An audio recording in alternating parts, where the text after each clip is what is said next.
Alexander Capó Carrillo, en la década de los 2000, fue el prófugo más buscado por las autoridades estatales y federales. Su captura lo llevó a una convicción de 40 años de sentencia, librándolo de una muerte segura. Nos encontramos en Trujillo Alto, Puerto Rico, uno de los pueblos más nombrados para la década de los 90, ya que un narcotraficante llamado Alex Trujillo era uno de los más buscados.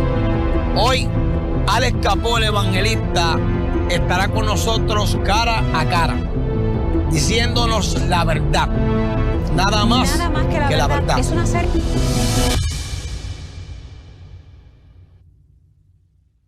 Hoy nos encontramos en otro programa más de Nada Más que la Verdad. Hoy nos visita Alexander Capó Carrillo. Dios te bendiga, Alex. Dios te bendiga, un placer estar contigo hoy. ¿Prometes decir la verdad, nada más que la verdad? Sí, prometo decir la verdad. ¿Quién era Alex Capó Carrillo? ¿Y cuál fue su plataforma de crianza que le dieron en su hogar? Pues mira, la plataforma que me dieron en mi hogar, pues un hogar muy estable, con papá y mamá juntos, una madre que era amorosa, muy atenta, una madre que nos buscaba al colegio, que nos dieron esa formación en colegios cristianos, que nos enseñaron, ¿verdad?, a reconocer de que había un Dios, y nos pusieron en colegios militares para tratar de que nosotros también aprendiéramos a tener disciplina. Creo que si me dices cuál es la etapa más linda que, ¿verdad?, después de estar en el camino del Señor, pues mi infancia fue una etapa, yo creo que muy hermosa.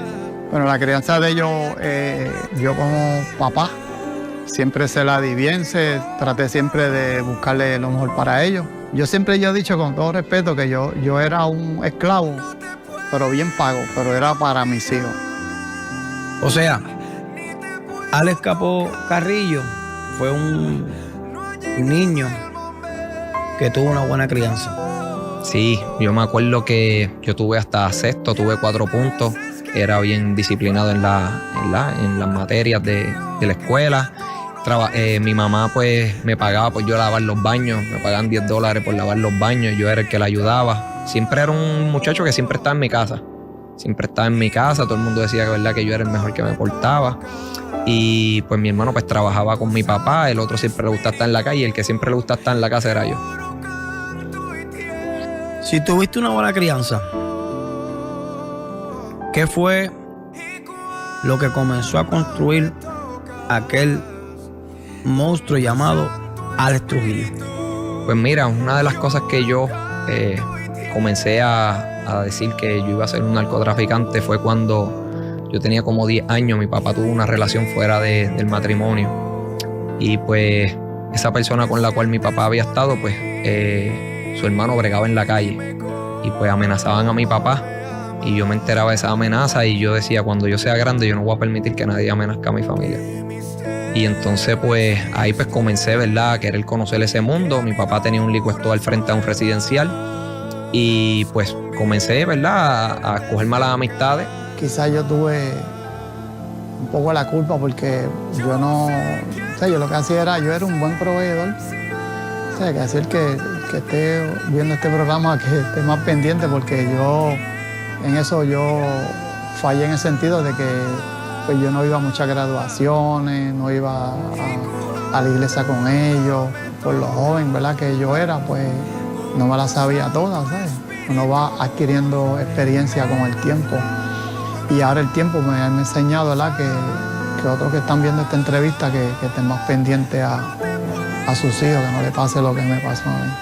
Alex Trujillo se apoderó de aquel Alex Capó Carrillo que fue criado en el temor de Dios. ¿Cuál fue el momento que dijiste, esto cambió? La muerte de mi hermano. Yo no lo creía hasta que no lo vi allí en el piso. Ahí fue que todo pues se derrumbó todo ahí. Yo era loco con ese muchacho. La vergüenza que yo sentía tan grande delante de mis padres, pues buscaba como en el peligro, cómo escapar de mi sufrimiento, y pues eso fue lo que me llevó a ver la calle, ya no solamente para hacer dinero, sino pues buscar cómo vengar la muerte de mi hermano y no dejarme que nadie me quitara la vida. ¿cuál era el temor más grande que tú tenías de la calle? El temor más grande, todos los días despertarme pensando quién será el que me va a matar, quién será el que me va a quitar la vida. Se me acercaba alguien y decía, ¿será este el que me va a matar? ¿Seré hoy que voy a morir? Me paraba en un building y decía, ya a lo mejor llamaron y dijeron que yo estaba parado aquí, déjame moverme. Todos los días era mi persecución, todos los días me levantaba con ese pensamiento, si iba a ser hoy el que ese día que yo iba a morir.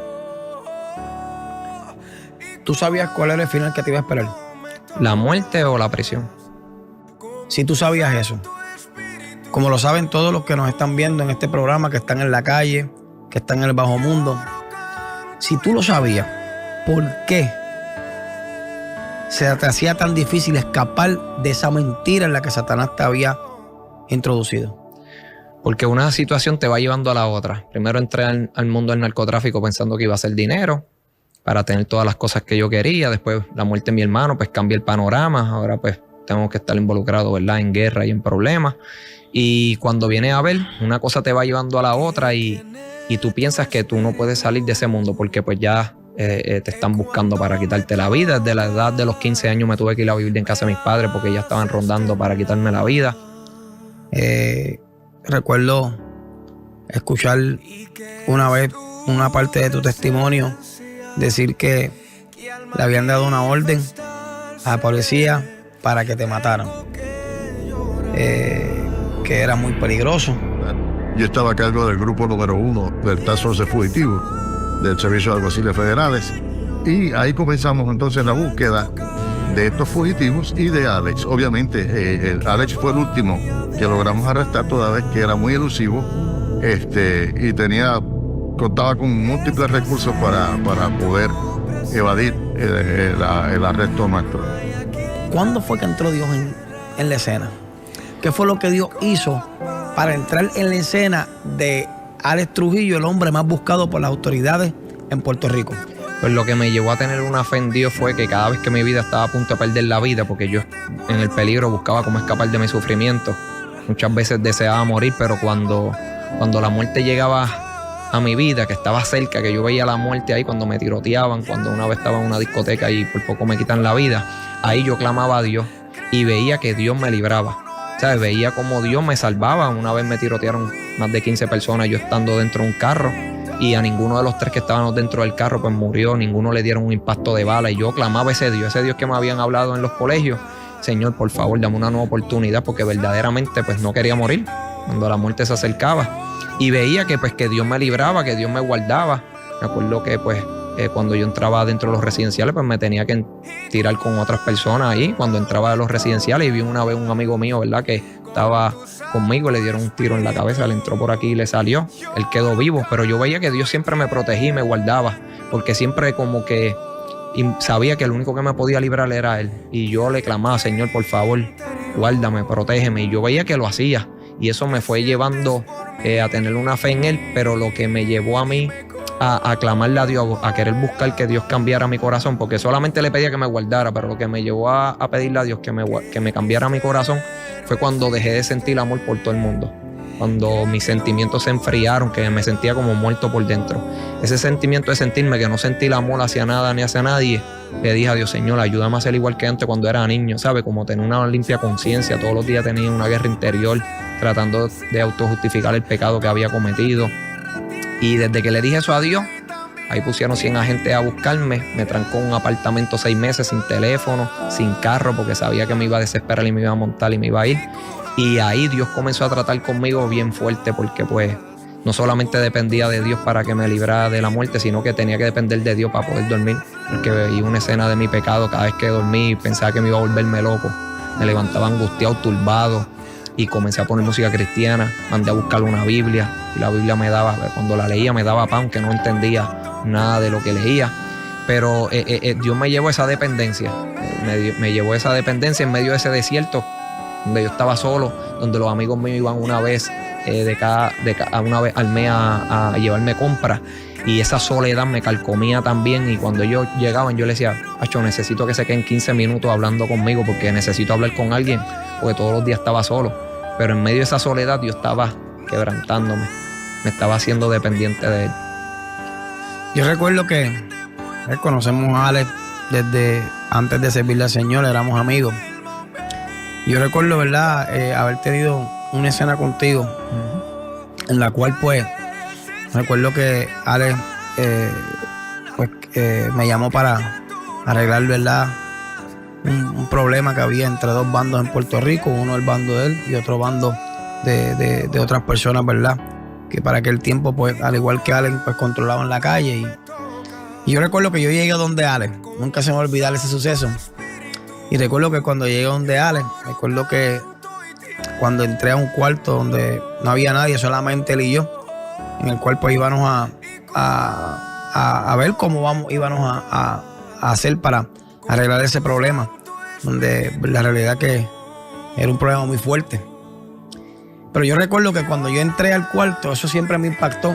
Se lo dije a Alex después de convertido. Ese día, cuando entré a aquel cuarto, no me atreví a decírselo.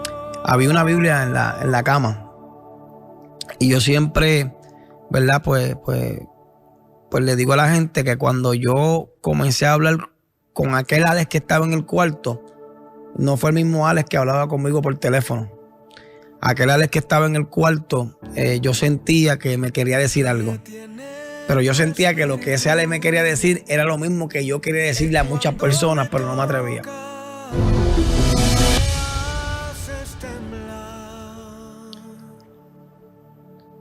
¿Qué pasaba por tu mente?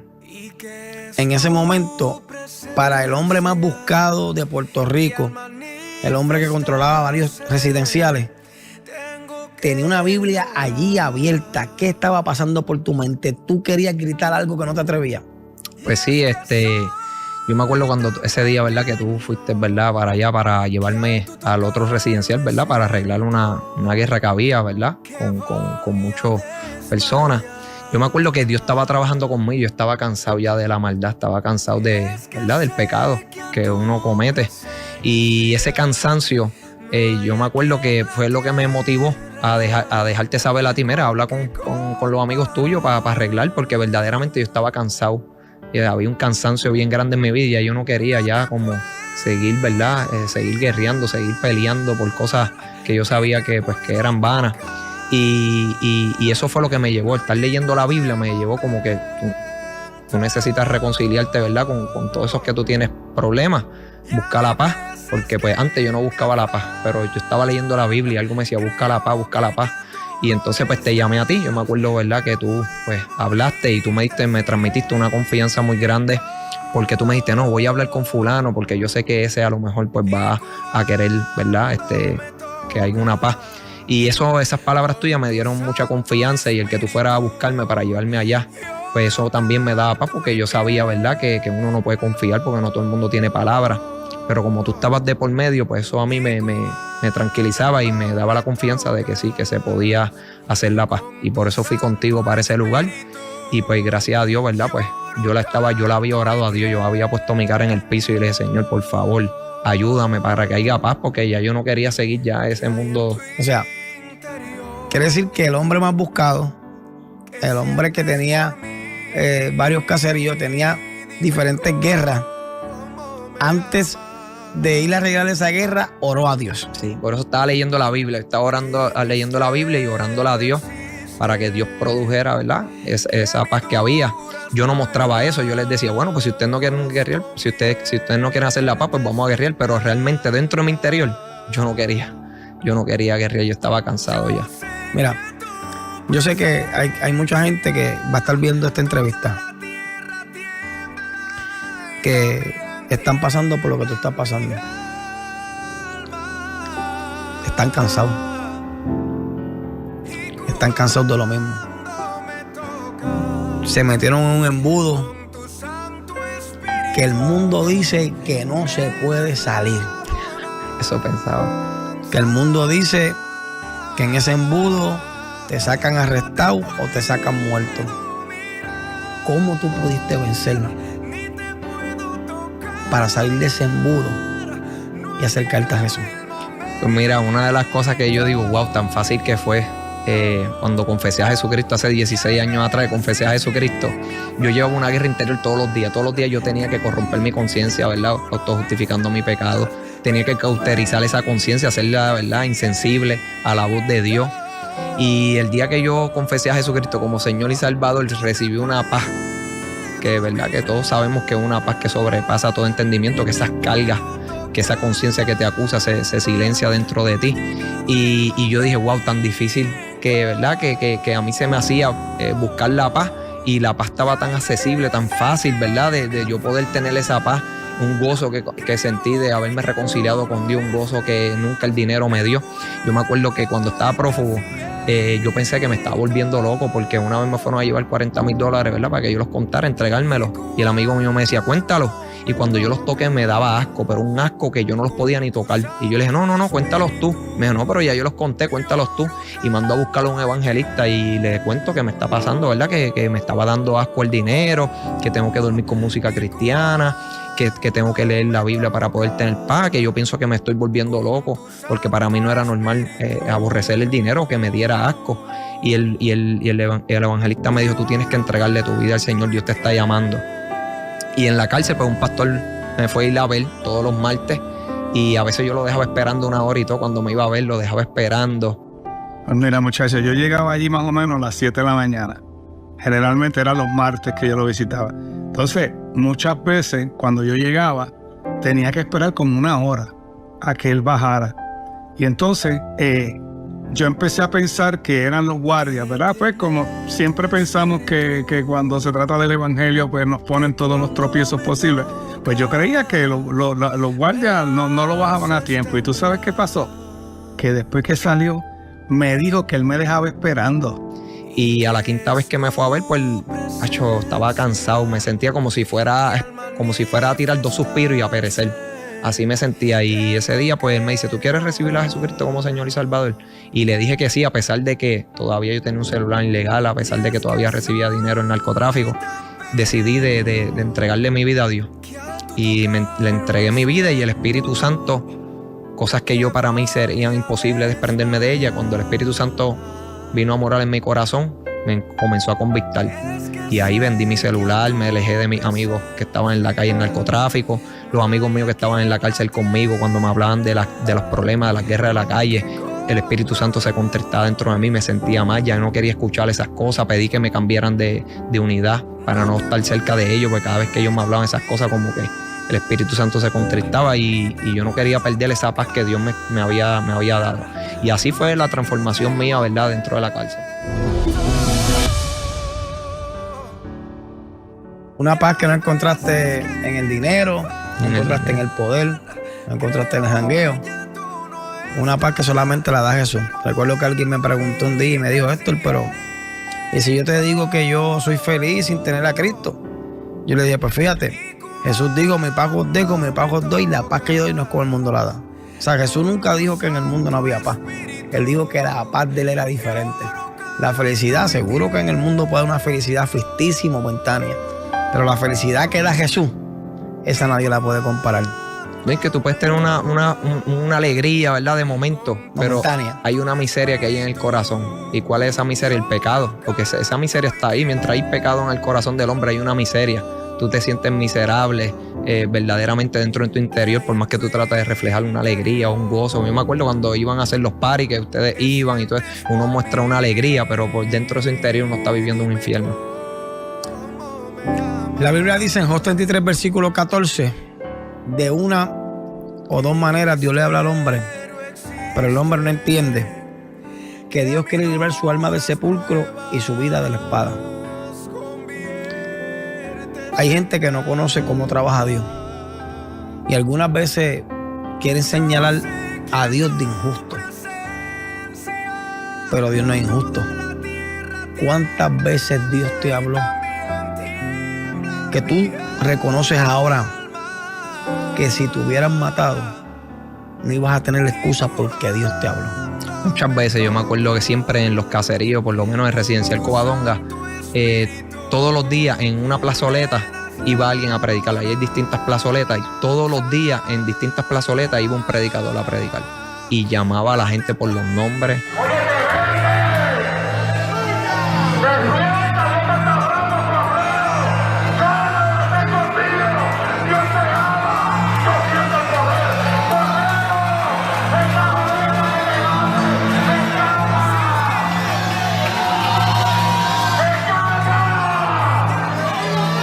muchos amigos míos, yo los vi que los llamaron por los nombres, se iban por detrás de los edificios tratando de esconderse de Dios, y ahí era cuando más los llamaban por los nombres.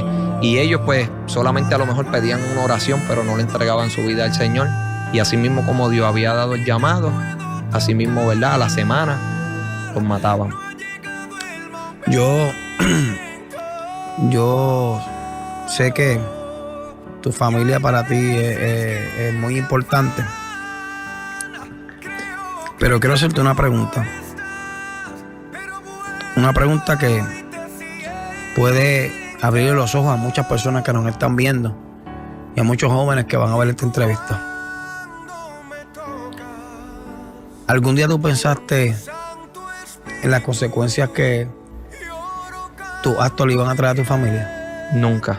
Yo pensé entrar en el mundo del narcotráfico para tener todo. Yo me acuerdo, tenía 14 años cuando comencé a operar el punto de droga. A los 16 años me había comprado todas las cosas que yo quería, pero nunca yo visualicé que mi papá pues le iban a tirotear el negocio con él adentro. Nunca visualicé que se lo iban a quemar. Ese día yo vi a mi papá llorando porque todo lo que él había forjado durante 25 años se fumó. Ellos primero empezaron pues a tirotearme el negocio con yo adentro, después me le pegaron fuego, después me tirotearon la casa. La casa de mis padres la tirotearon con más de 200 impactos de bala. Mi hermano pequeño lo confundieron conmigo y le dieron unos tiros en la pierna. La guagua de mi mamá una vez estaba parqueada en un lugar y se la tirotearon. Bueno, nunca pensé que mi papá iba a estar preso. Lo metieron dentro del indictment, ¿verdad? Cuando comenzaron a buscarme a mí. Mi papá nunca bregó con el narcotráfico. Mi papá tuvo que hacer 4 años y 3 meses dentro de una cárcel, estar 3 meses en un hueco, después convivir con los que eran enemigos míos en la cárcel. Yo inclusive cuando yo estaba en el hoyo, que es una cosa bien horrible, los que eran más guapos que yo o que tenían nombre, yo los veía allí llorando y yo con una paz y una tranquilidad. Pero ¿cómo? Y la me dice, pero ¿cómo tú puedes estar tranquilo? Acabas de perder el negocio, el hijo de ti lo están buscando, acabas de perder tu hijo. Y yo no sé si era que Dios me estaba fortaleciendo y ahora entiendo que sí. Si yo te pregunto hoy, ¿cuál es la consecuencia más fuerte que pagó tu familia por tu vida en el narcotráfico? La pérdida de mi hermano. Eso fue, ¿verdad?, algo que desintegró la familia. Mis padres se dejaron, mi mamá le echaba la culpa a mi papá, diciendo que mi papá no fue fuerte conmigo, por eso yo salí así. Y todo eso, después de la muerte de mi hermano, todo eso fue esa cadena de consecuencias, de maldiciones, de destrucción. ¿Quién es Urías? Pues Urías, ¿verdad?, fue la persona que acusaron por la muerte de mi hermano. Es la persona, ¿verdad?, que lo pusieron, ¿verdad?, que fue la persona que disparó, que le dio los 8 disparos a mi hermano. Y pues ahora mismo pues Urías es mi amigo. Tuve la oportunidad de ir a la cárcel donde él estaba. Dios me llevó a esa cárcel, yo no pedí para allá. Y Dios, esa muerte de mi hermano fue lo que me transformó en Alex Trujillo. Pero esa muerte de mi hermano, que Dios, ¿verdad?, que no era la voluntad de Dios, pero que Dios lo permitió, fue la que me hizo entender a mí el poder que tiene el evangelio para transformar el corazón. Porque cuando yo vi a esa persona que le quitó la vida a mi hermano, yo no sentí rencor, yo no sentí el odio, yo no sentí sed de venganza como yo había sentido muchas veces antes. Y ahora yo no sentí nada de eso. Eso fue lo que a mí me convictó de que el poder del evangelio es verdadero, que transforma el corazón, y que donde había odio, Dios puso paz, donde había rencor, Dios puso amor. Verdaderamente eso. Por eso cada vez que yo predico el evangelio, yo lo predico con la convicción. ¿Por qué? Porque Dios me lo hizo vivir. ¿Sabes lo que tú amar a esa persona? El tú convivir con ella 3 meses, el tú en ningún momento pasarte por tu mente hacerle algún daño o una sed de venganza. Verdaderamente tú conviví con él 2 semanas en el mismo cuarto. Nunca se me pasó por las noches hacerle algún daño. Era algo sobrenatural, como una sanidad que Dios produjo en mi corazón, que verdaderamente eso es lo que a mí me convicta de que el evangelio de Dios tiene el poder para transformar el corazón, para sanar y para libertar.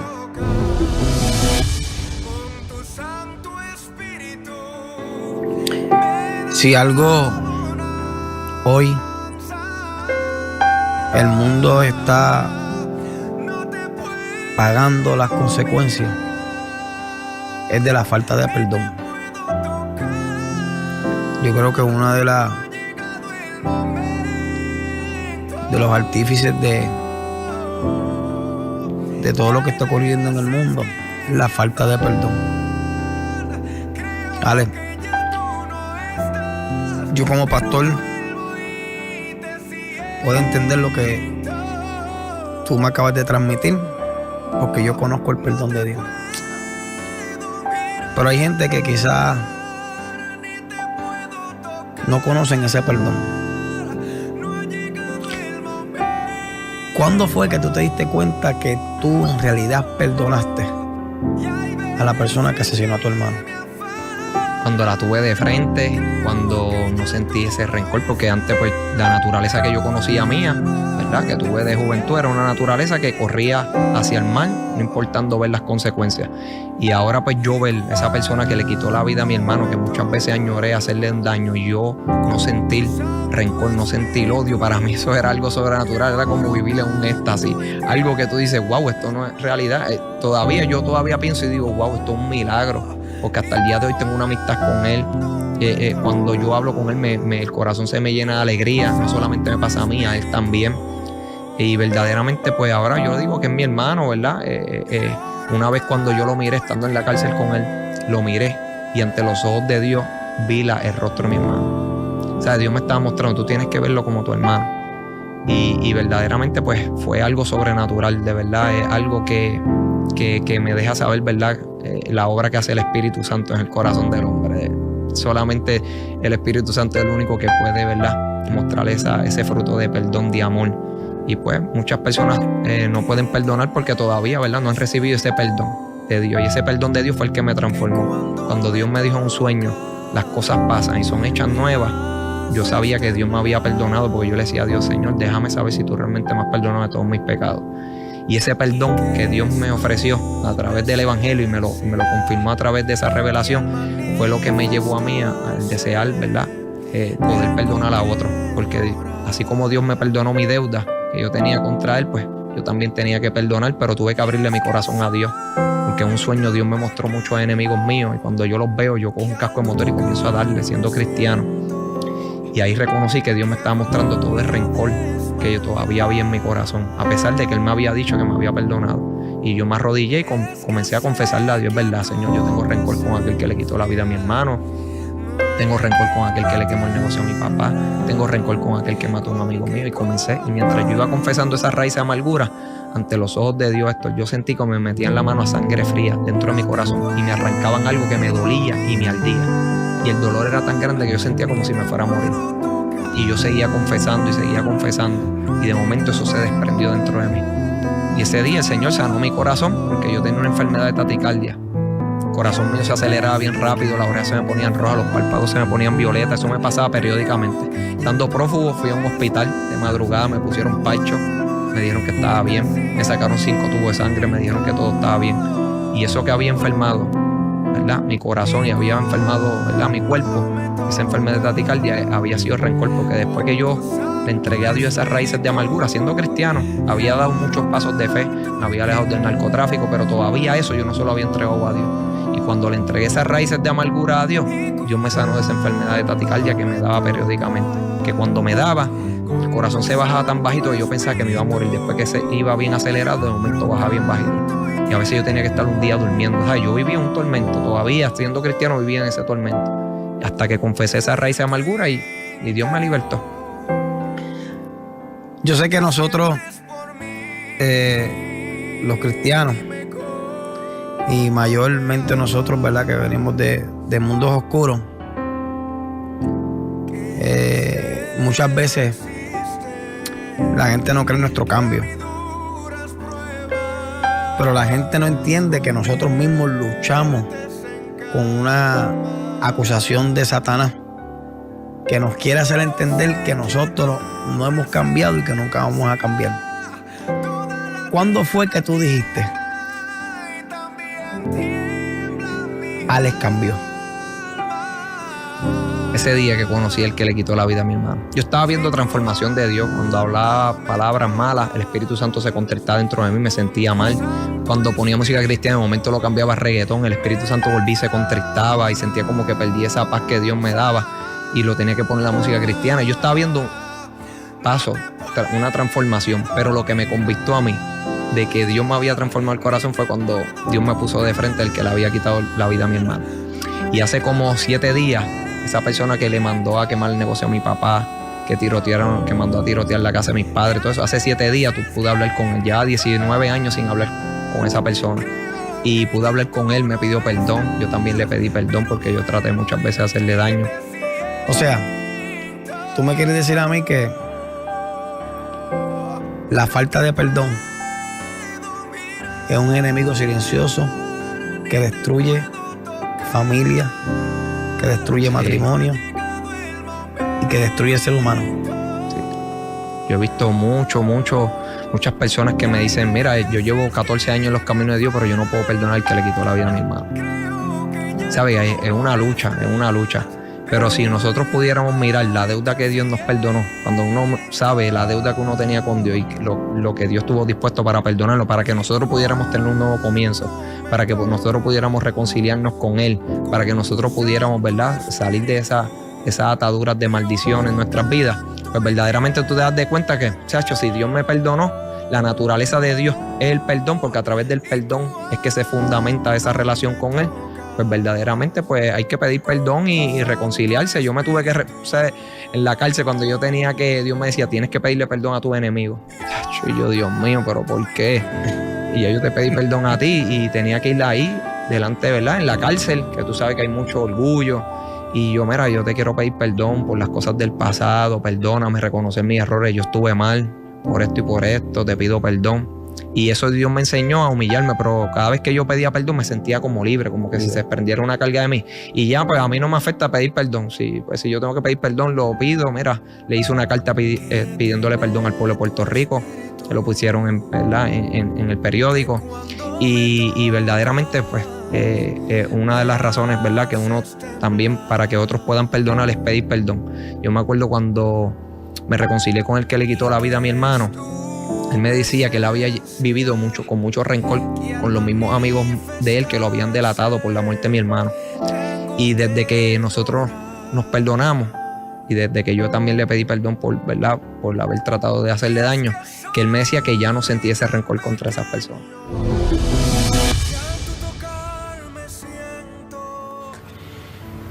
Ya estamos en la terminación, ¿verdad?, de este programa de Nada Más que la Verdad. Yo conocí a una persona que era muy importante en tu vida. Y que yo sé que a ti te hubiera encantado que esa persona te hubiera visto predicar.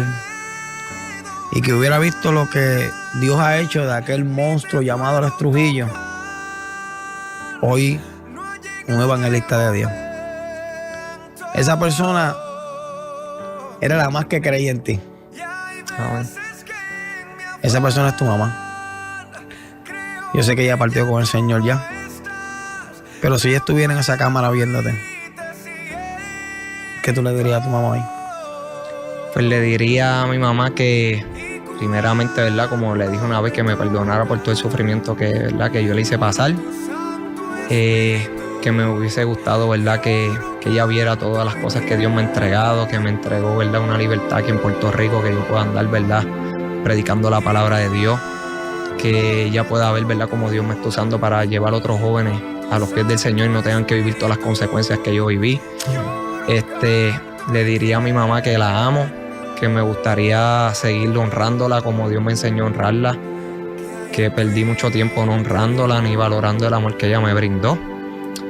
Y que la amo, que cuando yo sabía que la iba a perder, le dije a mi mamá que yo no estaba capacitado para vivir sin ella, porque pues ella era la que siempre me apoyaba.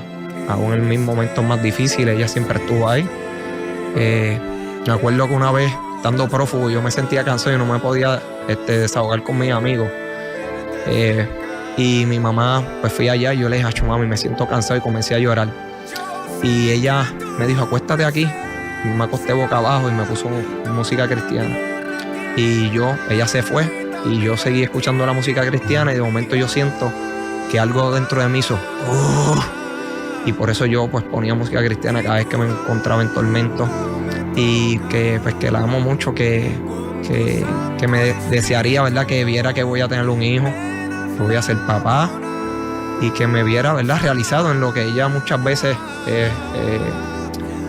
trató de formar en mí, ¿verdad?, ese hombre, pero que Dios lo hizo y que gracias a Dios pues puedo ser un hombre, ¿verdad?, que es de provecho a la sociedad. Y que un día la volveremos a ver. Amén. Y que tengo la esperanza ¿verdad?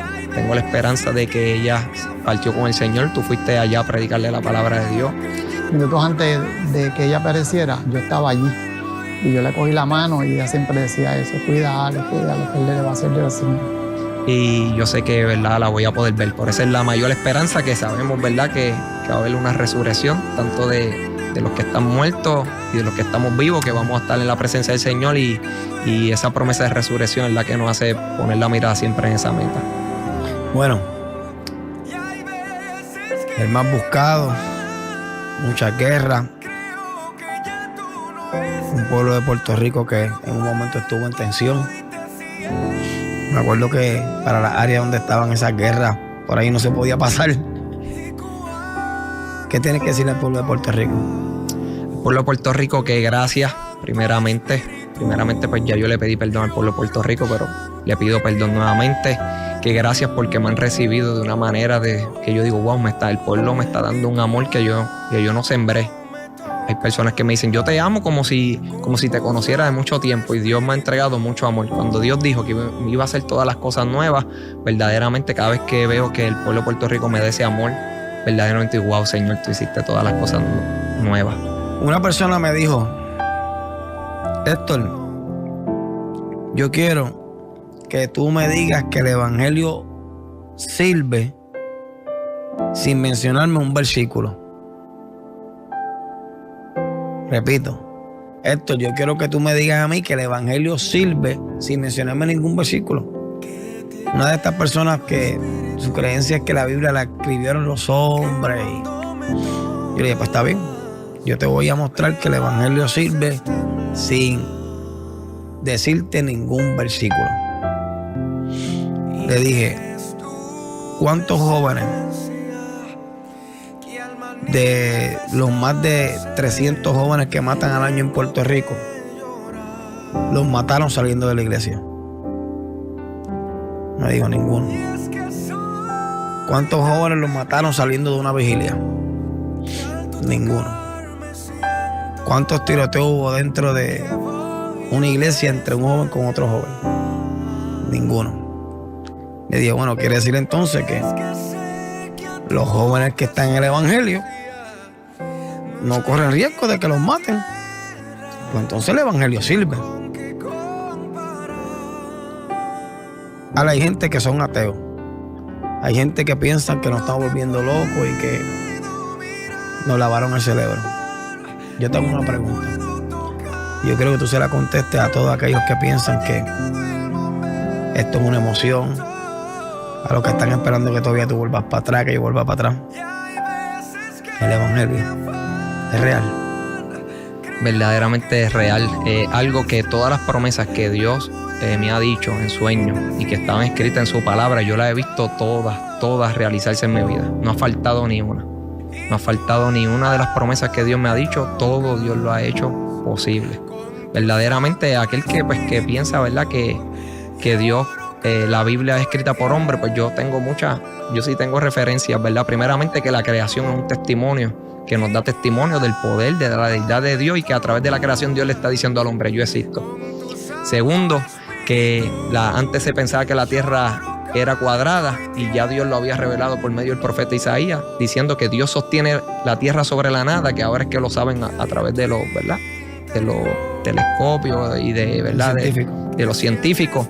Y Dios lo había dicho que la tierra sostenía sobre la nada, y había dicho que la tierra es redonda. Jonás, que dicen que eso es como una historia de un pez que lo tragó, dice que Dios lo hizo descender a los profundos de los montes, y los científicos ahora mismo, basado en la tecnología que hay, dicen que las montañas más grandes están debajo del mar. Uno de los versículos que más me impacta aparece en Job 38, versículo 8, donde dice la Biblia que Dios le pone término a las olas del mar. O sea, cada vez que vamos a la playa y vemos que las olas llegan hasta ahí, Ese es el mandato de Dios. ese es el mandato de Dios. Y de ahí no pueden salir. Solamente me resta decirle gracias por haber sintonizado un programa más de Nada Más que la Verdad. Porque la verdad de Jesucristo es la que hace al hombre libre. Dios los bendiga.